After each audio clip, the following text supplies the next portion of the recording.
Buenos días, doctora Verónica Montoya y compañeros. En el presente video, el grupo 3, conformado por Nicolás Pardo, Lucía Saldaña, Alex Ojeda, Jesús Cabrera, Camila Orbe y Luis Yaguari, hará la presentación del trabajo de segunda unidad, contracción del músculo esquelético. Aproximadamente el 40% del cuerpo está formado por músculo esquelético y otro 10% está formado por músculo liso y cardíaco. Anatomía fisiológica del músculo esquelético. El músculo esquelético está formado por numerosas fibras que se dividen en subunidades más pequeñas. Cada una de estas fibras posee un diámetro que varía entre 10 y 80 micrómetros. Estas se extienden a lo largo de la longitud de todo el músculo y están inervados por múltiples terminaciones nerviosas, excepto un 2% que se encuentra inervado por una sola terminación nerviosa. El sarcolema. El sarcolema es la membrana celular de la fibra muscular. Está formado por una membrana plasmática y externamente por una capa delgada de material polisacárido. El sarcolema se fusiona con fibras tendinosas para formar los tendones que unen los músculos al hueso. Las miofibrillas. Cada miofibrilla está formada por 1500 filamentos de miosina y 3000 filamentos de actina. Estas son moléculas proteicas responsables de la contracción. Las bandas claras contienen solo filamentos de actina y se denominan bandas I porque son isótropas a la luz polarizada. Y las bandas oscuras contienen filamentos de miosina y se denominan bandas A porque son anisótropas a la luz polarizada. La interacción entre los puentes cruzados y los filamentos de actina es lo que produce la contracción. El espacio que se encuentra entre dos discos Z se denomina sarcómero o fibra muscular entera. La titina. La titina es una proteína que mantiene en su lugar los filamentos de miosina y actina. Es muy elástica y actúa como un armazón. Está unido al disco Z y une el grueso filamento de miosina. El sarcoplasma contiene grandes cantidades de potasio, sodio, fósforo y múltiples enzimas proteicas. Es un fluido intracelular entre las miofibrillas. Posee mitocondrias que generan ATP, energía para la contracción. Retículo sarcoplasmático es el encargado de regular el almacenamiento, liberación y recaptación de calcio, por lo tanto para controlar la contracción muscular. Mecanismo general de la contracción muscular. Iniciamos con que un potencial de acción viaja por la fibra muscular. Secreta acetilcolina gracias a una fibra nerviosa. La acetilcolina actúa en la membrana para abrir los canales de calcio.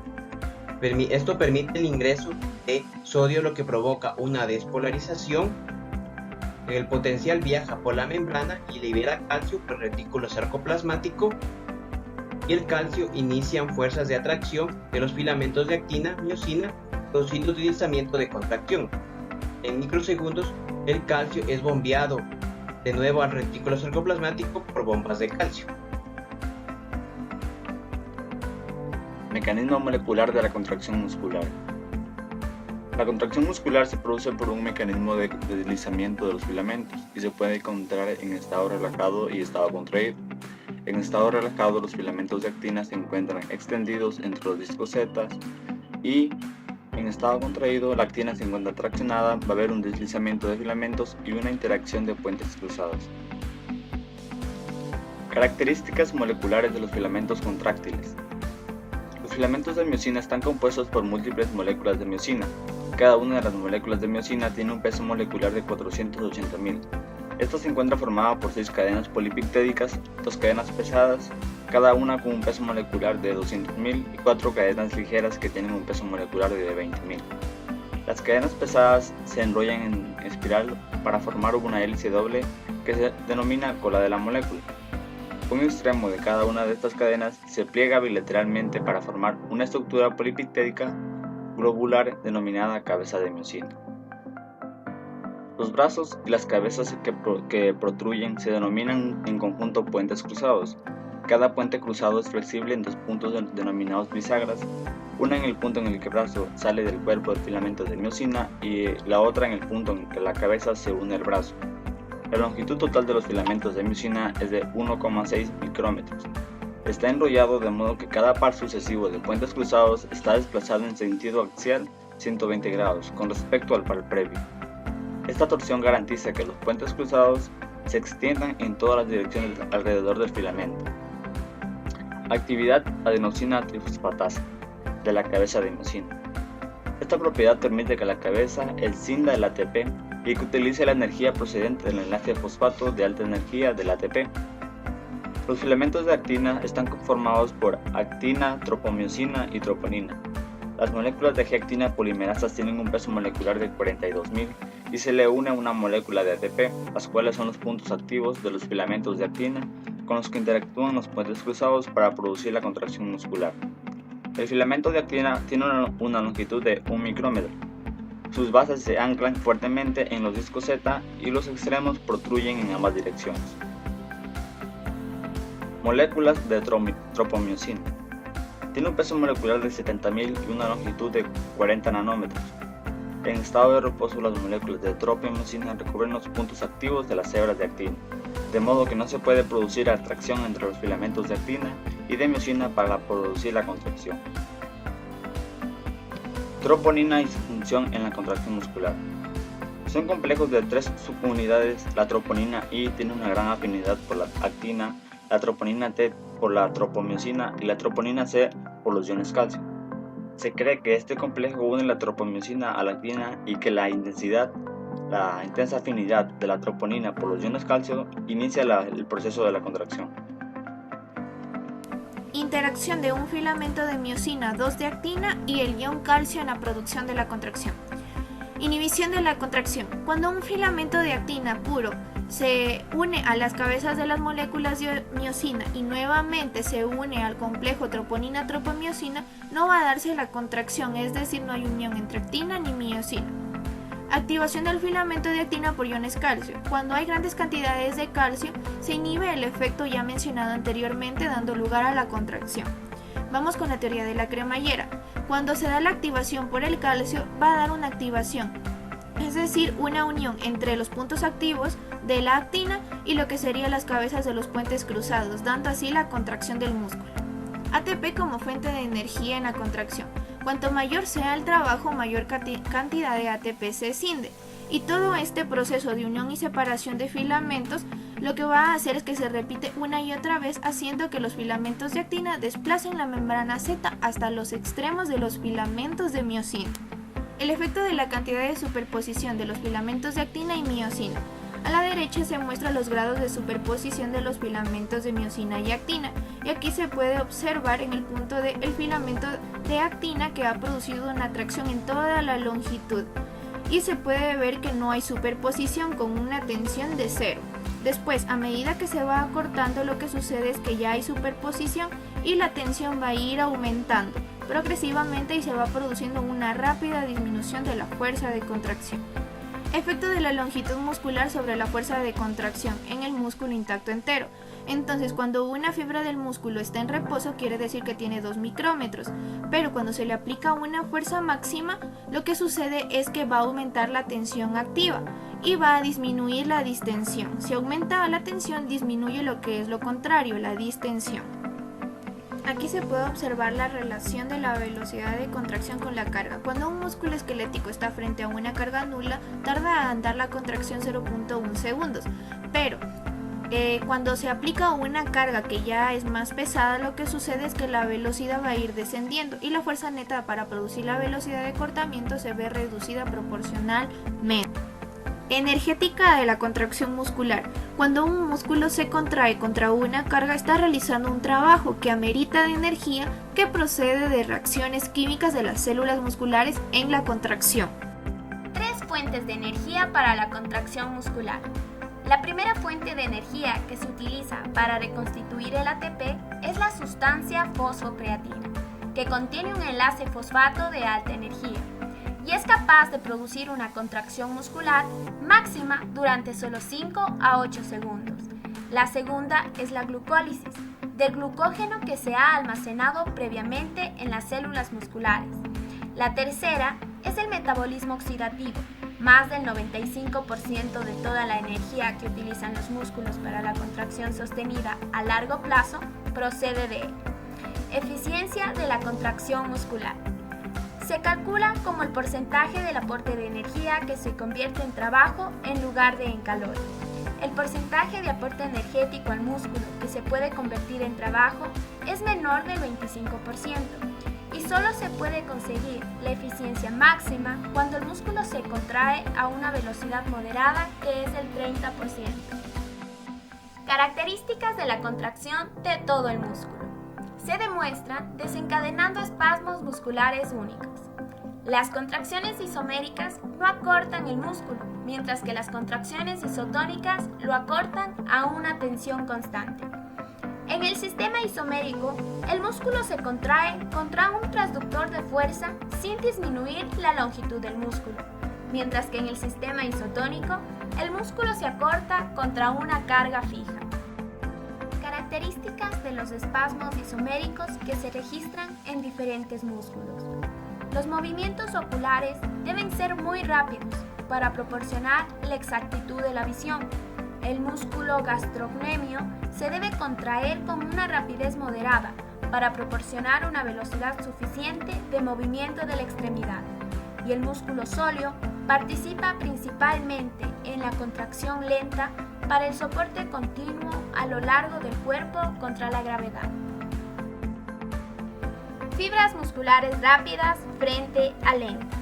Las fibras lentas, también conocidas como tipo 1 o músculo rojo, son más pequeñas, están inervadas por fibras nerviosas más pequeñas, tienen un sistema de vascularización más extenso, número muy elevados de mitocondrias y contienen grandes cantidades de mioglobina, mientras que las fibras rápidas, también conocidas como tipo 2 o músculo blanco, tienen un retículo sarcoplasmático extenso y en ellas están presentes grandes cantidades de enzimas glucolíticas. Mecánica de la contracción del músculo esquelético. En la unidad motora, las fibras musculares están inervadas por una única fibra nerviosa. Los músculos pequeños tienen una reacción mucho más rápida y más fibras musculares y menos fibras nerviosas. Los músculos grandes no tienen un control fino, pero presentan varios centenares de fibras musculares. La cifra promedio para los músculos va de 80 a 100 fibras musculares por unidad motora. Contracciones musculares de diferente fuerza. Sumación de fuerza. La sumación significa la adición de los espasmos individuales para aumentar la intensidad de la contracción muscular y se produce de dos maneras. Primero, aumentando el número de unidades motoras que se contraen de manera simultánea y se denomina sumación de fibras múltiples. Y segundo, aumentando la frecuencia de la contracción, lo que se denomina sumación de frecuencia y puede producir la tetanización. Sumación de fibras múltiples. Cuando el sistema nervioso central envía una señal débil para contraer un músculo, las unidades motoras más pequeñas del músculo se pueden estimular, y a medida que aumenta la intensidad de la señal, también se empiezan a excitar unidades motoras cada vez mayores. Otra característica es que las diferentes unidades motoras son activadas de manera sincrónica por la médula espinal. Sumación de frecuencia y tetanización. En la imagen podemos observar que a la izquierda se representan los espasmos individuales que se producen de manera secuencial a una frecuencia de estimulación baja, y a medida que aumenta la frecuencia se llega a un punto en el que la nueva contracción se produce antes de que se haya finalizado la anterior. Entonces la segunda contracción se suma parcialmente a la primera y la fuerza total de la contracción aumenta progresivamente al aumentar la frecuencia. Cambios de la fuerza muscular al inicio de la contracción. Efecto de escalera o trepe. Cuando un músculo comienza a contraerse después de un periodo de reposo prolongado, su fuerza de contracción inicial puede ser tan pequeña como la de mitad de su fuerza entre 10 y 50 contracciones musculares después. Es decir, la fuerza de contracción aumenta. Aunque no se conocen todas las posibles causas, es decir, tiene causas desconocidas, una de esas sería por el aumento de iones de calcio en el citosol, debido a la liberación de cada vez de más iones del retículo sarcoplasmático causada por la acción muscular sucesiva y la incapacidad del sarcoplasma de recapturar inmediatamente los iones. Tono del músculo esquelético. Incluso cuando los músculos están en reposo, habitualmente hay una cierta cantidad de tensión, denominado tono muscular, y se debe totalmente a los impulsos de baja frecuencia que proceden de la médula espinal. Estos impulsos se transmiten desde el encéfalo a las motoneuronas adecuadas del asta anterior de la médula espinal, en parte por señales que se originan en los usos musculares. Fatiga muscular. La contracción prolongada e intensa de un músculo da lugar al conocido estado de fatiga muscular, y esta aumenta en una proporción casi directa a la velocidad de depleción de glucógeno del músculo. Se debe principalmente a la incapacidad de los procesos contráctiles y metabólicos de las fibras musculares de continuar generando el mismo trabajo. Sistemas de palanca del cuerpo. Los músculos actúan aplicando tensión a sus inserciones de los huesos y los huesos a su vez forman varios tipos de sistemas de palanca. Los sistemas de palanca dependen del punto de inserción, distancia del fulcro, la longitud y la posición. El estudio de sistemas de palanca y de movimiento se debe a la cinesiología y es un componente científico importante en la fisioanatomía humana. Coactivación de los músculos. Todos los movimientos del cuerpo están producidos por la contracción simultánea de músculos agonistas, que son los que generan la contracción, y antagonistas, los que se relajan para producir la contracción, de los lados opuestos de las articulaciones, y a esto se denomina coactivación. Y esto va a estar controlada por los centros de control motor del encéfalo y la médula espinal. Remodelación del músculo para adaptarse a la función. Los músculos se encuentran en constante remodelación, es decir, que se va a alterar su diámetro, su longitud, su fuerza, su vascularización, ligamentos y los tipos de fibras musculares. Aquí tenemos la atrofia. La atrofia es cuando se reduce el músculo total. La hipertrofia, en cambio, es cuando se aumenta el músculo total. Ajuste de la longitud muscular. Es cuando un músculo está distendido más de lo normal y se agregan sarcómeros a los extremos de las fibras. Hiperplasia de las fibras musculares. Es muy poco común y aquí ocurre que las fibras musculares aumentan su cantidad. Denervación muscular. Cuando un músculo pierde su inervación, rápidamente ocurren los efectos de la atrofia. Recuperación de la contracción muscular en la poliomielitis. La poliomielitis es una enfermedad que afecta al sistema nervioso dañando los nervios. Y aquí en su recuperación hay aparición de macrounidades motoras. Y estas van a hacer que contengan hasta 5 veces el número normal de fibras musculares para cada neurona que procede de la médula espinal. En sus efectos son que se reduce la fineza del control que se tiene sobre los músculos al haber demasiadas macrounidades, pero también permite que los músculos recuperen grados variables de fuerza. Rigidez cadavérica. Varias horas después de la muerte, todos los músculos del cuerpo entran en un estado de contractura. A eso se conoce como rigidez cadavérica y se debe a que se pierde todo el ATP del cuerpo. El músculo va a permanecer rígido hasta que las proteínas del músculo se deterioren, aproximadamente 15 a 25 horas después, y esto se produce con más rapidez a temperaturas elevadas. Distrofia muscular. Comprende varios trastornos hereditarios que van a causar debilidad y degeneración progresiva de las fibras musculares, que van a ser sustituidas por tejido graso y colágeno. Entre las más comunes tenemos la distrofia muscular de Duchenne, que afecta a solo hombres ya que es transmitida como un rasgo recesivo ligado al cromosoma X, que es provocada por la mutación del gen que codifica la proteína distrofina, que va a unir las actinas a las membranas de las células de los músculos. Gracias por su atención.